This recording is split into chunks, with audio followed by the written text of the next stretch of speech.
morning and a very warm welcome. You are watching JanataTelevision and this is the English Bulletin with me, Anustha Acharya. The top stories first. Government policies and programs emphasize on revival of economy. Government announces special economic recovery programs to revive economy. Government announces concession for internet at community schools. Policy on senior citizenship is in the car. Government assures ratification of citizenship bill in upcoming session of Parliament. Plans to build 2 medical colleges in each state. 14 children and a teacher killed in Texas school shooting. Gun violence on rise across the US. And 9th National Games deferred again. The mega event will now be held in October.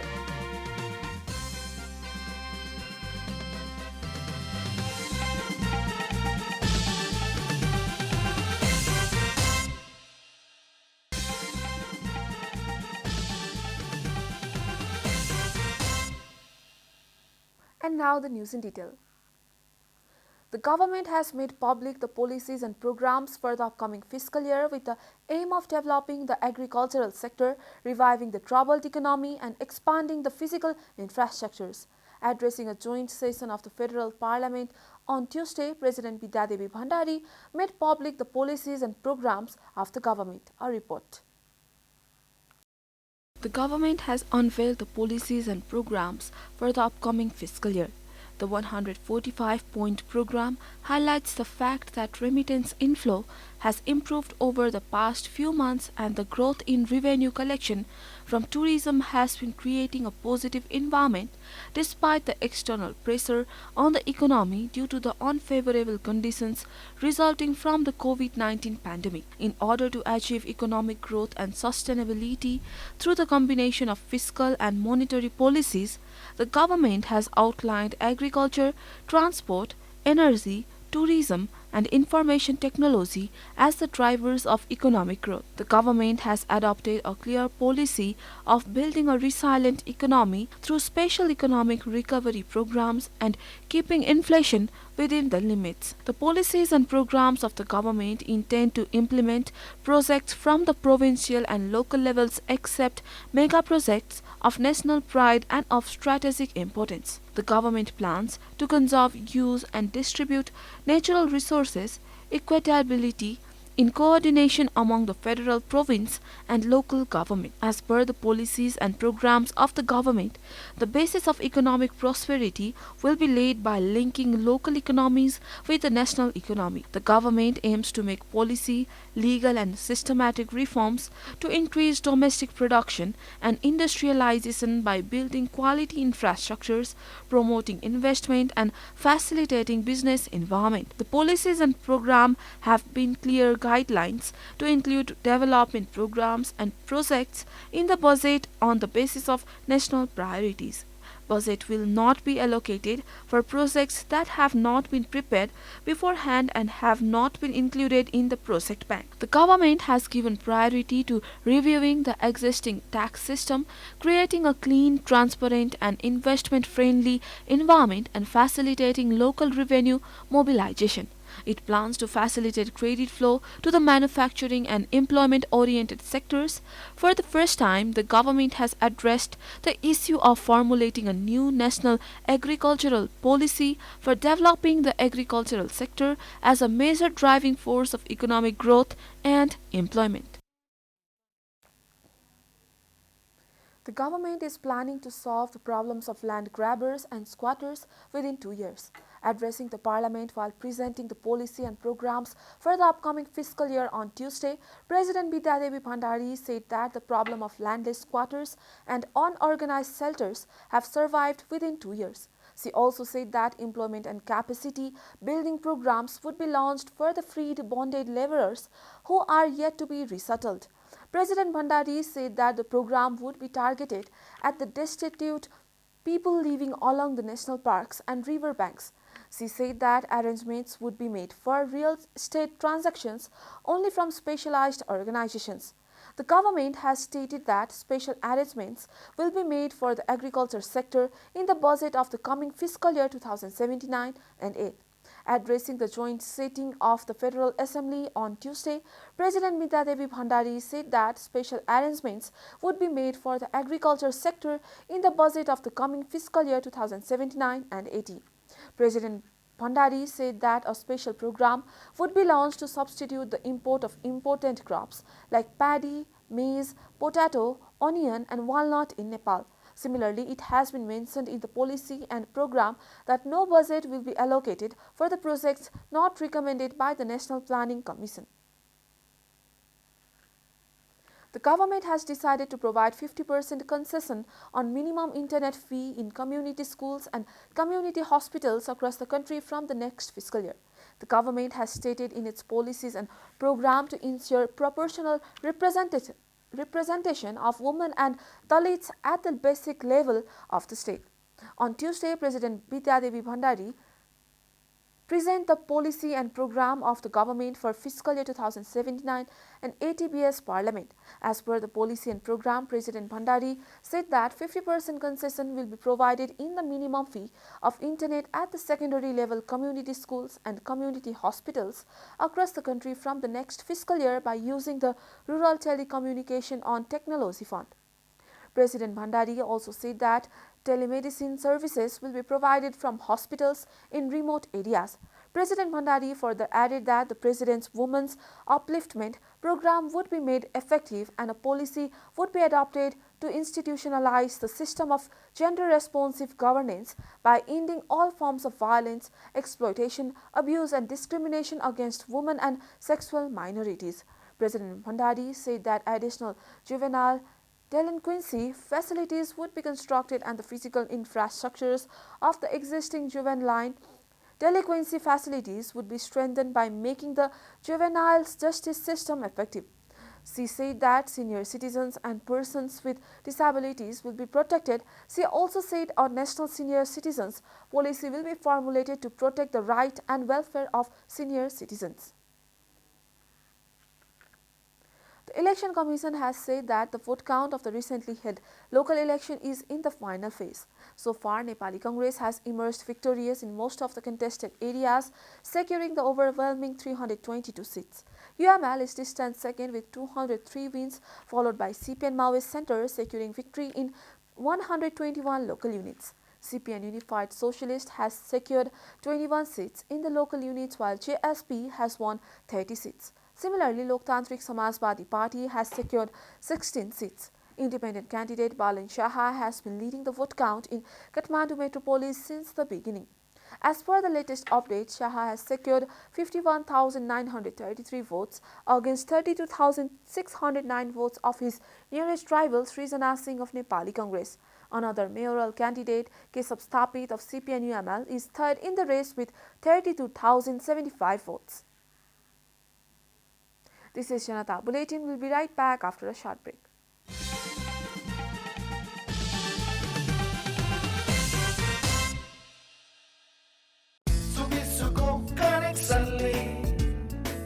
Life हुन्छ यो मस्त निशुल्क स्वास्थ्य बिमाले जीवन बन्छ स्वस्थ।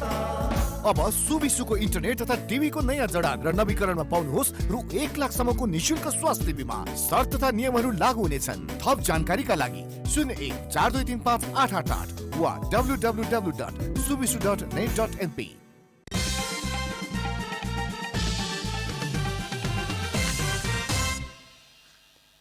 Welcome back. After the break, we continue with other national news.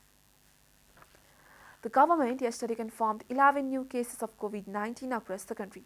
According to the Ministry of Health and Population, the number of active cases of COVID-19 has dropped to 150 after 9 people recovered from the disease. So far, a total of 979,062 people have tested positive for the virus in Nepal, while 966,962 people have already recovered.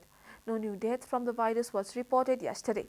The death toll from the virus remains constant at 11,951.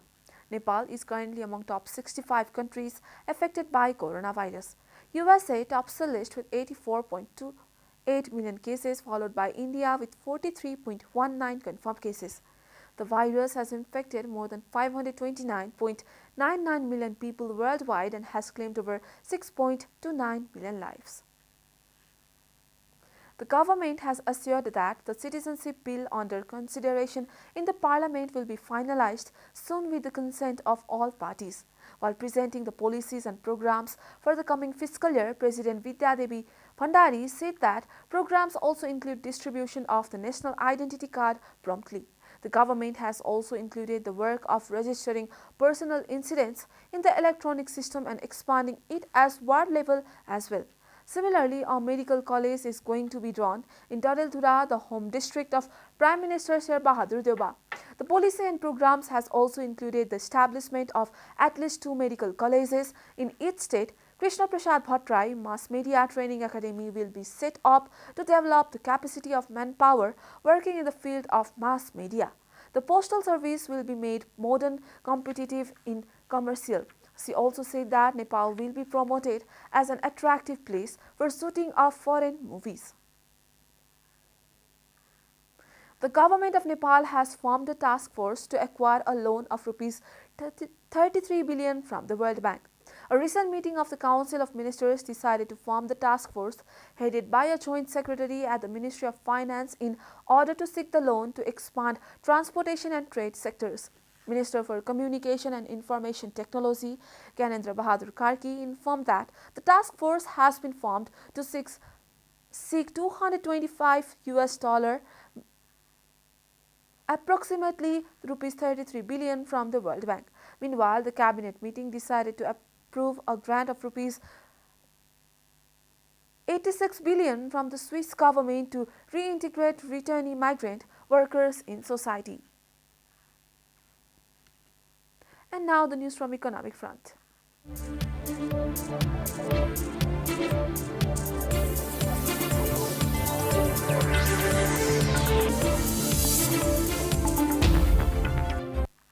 Buddha Air has resumed Kathmandu-Varanasi flight service that was disrupted since last 2 years due to the COVID-19 pandemic. According to the airline company, direct flights from Varanasi from Kathmandu resumed from Monday. Buddha Air informed that the company will conduct 2 flights a week to India's Varanasi. The flights will be conducted on Mondays, days and Fridays. As per the flight schedule, an ATR aircraft of Buddha Air left for Varanasi from Kathmandu on May 23 at 7:15 am carrying 44 passengers and 6 crew members.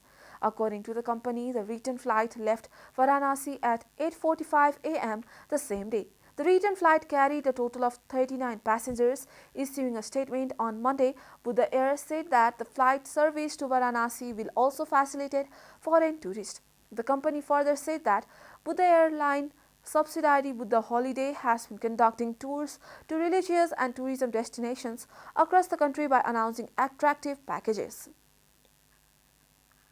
Time for a short break here at Janata Bulletin. Stay tuned for international news.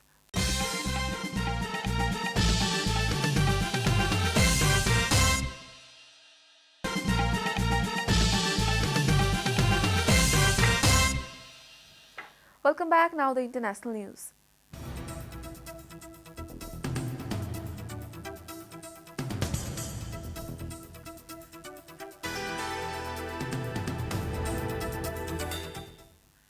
At least 14 school children and 1 teacher have been killed in a shooting at a primary school in the U.S. state of Texas, Governor Greg Abbott said in the latest mass shooting in the United States. Abbott said the gunman was killed apparently by police officers responding to the scene. The shooter was an 11-year-old male who resided in Uvalde. It is believed that he abandoned his vehicle and entered into the Robb Elementary School in Uvalde with a handgun, and he also may have also had a rifle, but he did not confirm, the governor said. Gun violence has been a problem across the U.S. for decades, drawing condemnation and calls for tougher restrictions, especially in the aftermath of mass shootings at school. The U.S. reported 19,350 firearm homicides in 2020, up nearly 35% compared with 2019, the Centers for Disease Control and Prevention said in the latest data as reported by Al Jazeera. The governor of Luhansk says the situation is getting worse with every hour as Russian attacks on the eastern Ukrainian region continue. 14 Ukrainian civilians have been killed in recent Russian attacks as reported by Al Jazeera. The situation is very difficult and unfortunately it is only getting worse. It is getting worse with every day and even with every hour, Governor Serhiy Haidai said in a video posted on Telegram. Shelling is increasing more and more. The Russian army has decided to completely destroy the key city. You are watching Janata Bulletin and now the latest from the world of sports.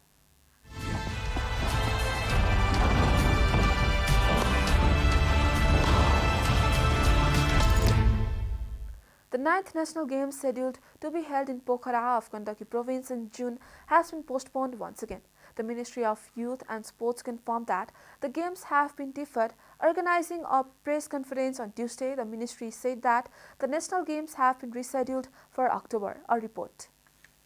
According to the Sports Ministry, the 9th National Games will now be held from October 14 to 20. Earlier, a meeting of the Council of Ministers has decided to organize the 9th National Games from June 5 to 11 in Pokhara. Minister for Youth and Sports Maheshwar Jang Gahatraj informed that the Council of Ministers announced the new date for the National Games upon the recommendation of the National Sports Council. The minister said that the games had to be postponed because of inadequate time for preparation. He said that the sports authorities had to follow the Public Procurement Act for the preparation of the games, due to which they could not organize it on time. Sports Minister Gahatraj has said that the selection of players, local election and grade 11 and 12 exams all affected the national games. He said that the government was under pressure to select players for the Asian Games on the basis of their performance in the national games. But the Asiad itself was postponed. The government decided it would be best to defer the national games. Minister Gahatraj said that they had also considered organizing the games in late June but decided not to go ahead considering the adverse weather during that time. A board meeting of the NSC on April 22 had decided to include 38 sports disciplines, 36 competitive events and 2 demonstration games in the 9th National Games. The NSC unveiled the logo, mascot and slogans for the games on May 7. The NSC had fixed the deadline for registration of teams within May 24. However, it was not possible to register the participating teams within May 24 as the district level selection was not over. The NSC had earlier informed that a total of 11 teams including 7 provinces, 3 departmental teams and 1 team presenting NRNs would complete in the event. Neeraj Tamang moved to the top of the leaderboard after the second round of the Surya Nepal Premier Golf Championship, the 8th and the final event of the Surya Nepal Golf Tour 2021-22 at the Part 72 Gokarna Golf Club on Tuesday. A report. Neeraj carded a personal best score of 8 under 64 for the 36-hole total score of 12 under 132. He is 2 strokes ahead of amateur golfer Wangchen Dhondup and Sukra Bahadur Rai. Overnight leader Wangchen carded 3 under 69 and Sukra shot a 7 under 65 in the second round. The cut was applied at 6 over 150 with 22 pros, top 21 and tie and 8 amateurs, making it to the 2 final rounds.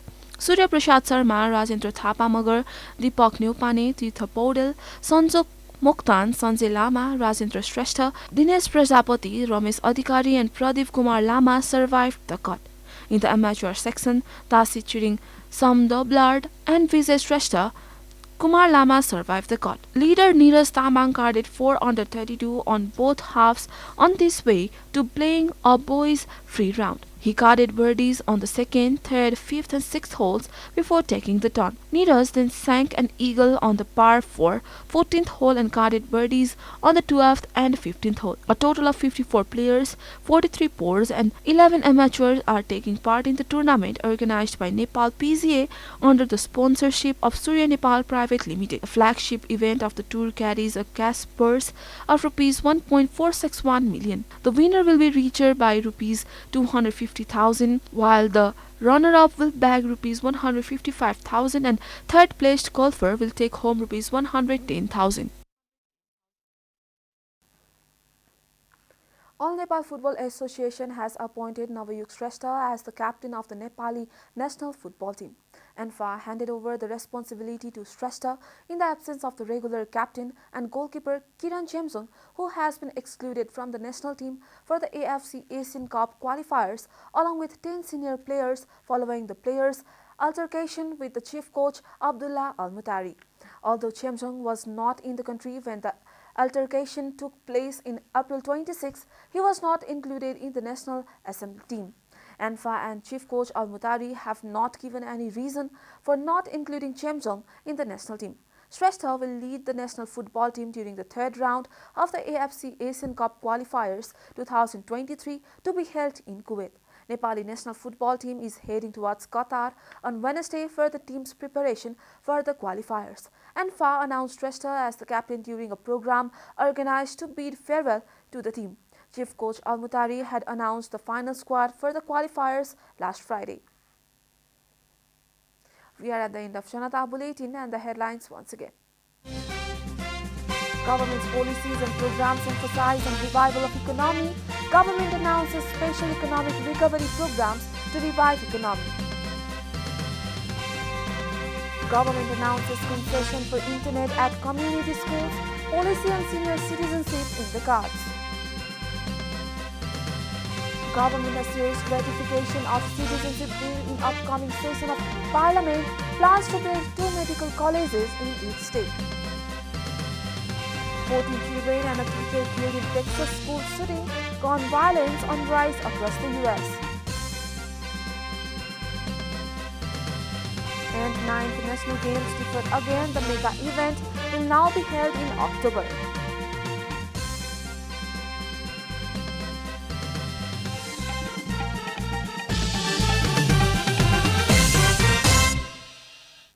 And that's all from the English News Desk for today. You can follow Janata Television and our programs on various social media platforms, including on our website janatasamachar.com. Keep watching Janata Television. Namaste.